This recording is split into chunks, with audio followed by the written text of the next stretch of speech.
Hey guys, we're Meister and welcome to another video. In today's video, I'll be reviewing this custom Droid Lancer speeder from the 2003 Clone Wars. This is made by Bits Unrebrickable. The link to get these instructions will be in the description down below. Really quickly, before we jump into it, I purchased these parts from onthebrick.fun.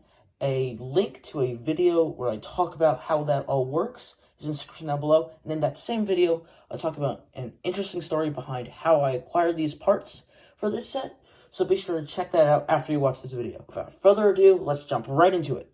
So this model contains 55 parts.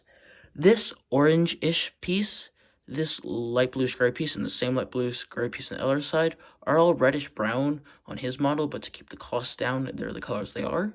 And if you purchase this from onthebrick.fun, those are the colors they're going to come in. So starting right off, this is the Droid.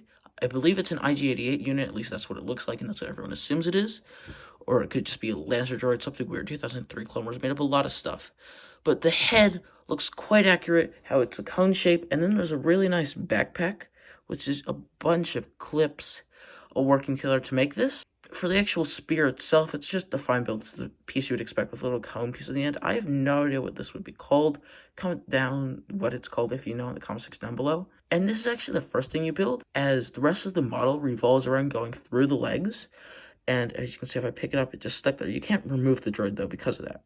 The one thing, speaking of that, is makes it really hard to build this set. It just is falling apart a lot, and I'll talk about stability a little bit more later. The back, how detailed this is with all these sorts of clip pieces and all sorts of other things, all revolving around the droid. You've got these clip pieces to add some nice detail, and these round things, just like in the show, they're actually connected to a hose piece, which we'll talk about a little bit more later. Overall, there's very complicated techniques here that I could have never thought of myself. Moving to the front, it's a lot less stable, whereas the back is quite stable. This handlebars in light bluish gray, which it can't really hold, and that's not really a problem. You can kind of mingle it, but then it's going to be really tilting to one way or another. It's going to look weird. And in the front, you've got this piece, which I don't necessarily love that anti-stud, but it's fine. And then you've got this piece. This is the worst part of the build, because if I just pick this up, this is going... This right here is a very, very, very weak connection. Binoculars aren't really, I can't get it to stay. Binoculars aren't really meant to hold on to this, and they really can't support even the tiny little bit of weight that's in front, especially because this is the only other point of contact apart from this 1x1, and that's one thing you could have probably done better a bit, is just having another point of contact that's not this, with another clear piece somewhere. I tried modifying it, didn't really work. You have to work it more into the design than just putting one at the bottom of this orange piece. I tried that. But in the front itself, it's really nice design with these curved pieces that look like teeth to get that great effect that we see in the show. Apart from the front, the only other unstable thing is this droid, which just shakes around a decent bit. This arm gets like way down over time, and that causes these handlebar pieces to slide down. So you do have to fix it quite a little bit and just mingle with it to get into a good position. And as I'm saying, this is a problem with the weight. This binocular piece has fallen off multiple times while I've been recording this. But the other thing I wanted to touch on is this hose piece. You have to cut it. And I have very mixed feelings about this.